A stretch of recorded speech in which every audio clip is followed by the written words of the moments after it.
तो पोलीस वर्दी घालून बस स्टँडवर मिरायचा, कंडक्टर बनून प्रवाशांना लुबाडायचा आणि लॉज बाहेर बसून महिलांचे व्हिडिओ काढायचा आणि त्यांना ब्लॅकमेल करून त्यांच्याशी शारीरिक संबंध ठेवायचा।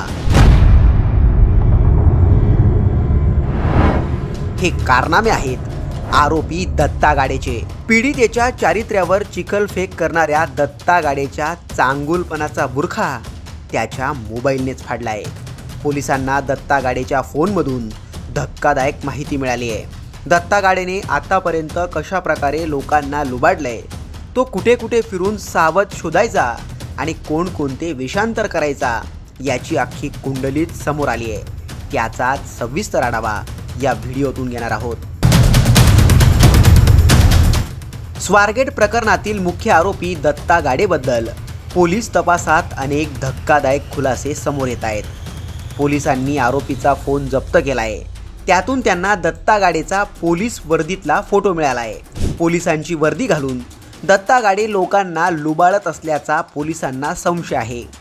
पिंपरी चिंचवडमध्ये दत्ता गाडेच्या ओळखीची एक व्यक्ती पोलीस दलात आहे। तिचाच गणवेश घालून दत्ताने हा फोटो काढला असल्याची प्राथमिक माहिती पोलिसांना मिळाली आहे।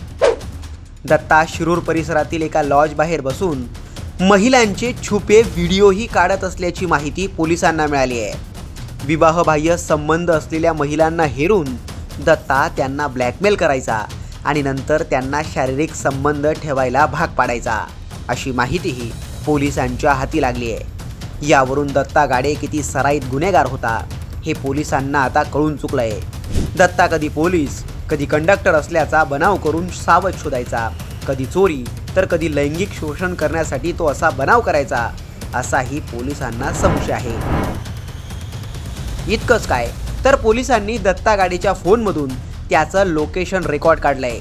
त्यातूनही अनेक धक्कादायक माहिती समोर आली आहे। दत्ता गाडेचा पुण्यातील शिवाजीनगर, स्वारगेट, अहिल्यानगर, सोलापूर आणि शिरूर एसटी स्थानकात सातत्यानं वावर होता।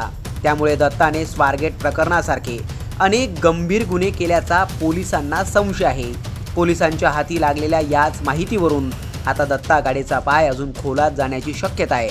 पीडिता तरुणीच्या चारित्र्यावर चिखलफेक करून दत्ताने स्वतःला वाचविण्याचा केविलवाणा प्रयत्न केला खरा, पण पोलिसांच्या हाती लागलेल्या याच धक्कादायक माहितीमुळे आता दत्ताचा खराखुरा चेहरा समोर आलाय। तुम्हाला याबाबत काय वाटतं?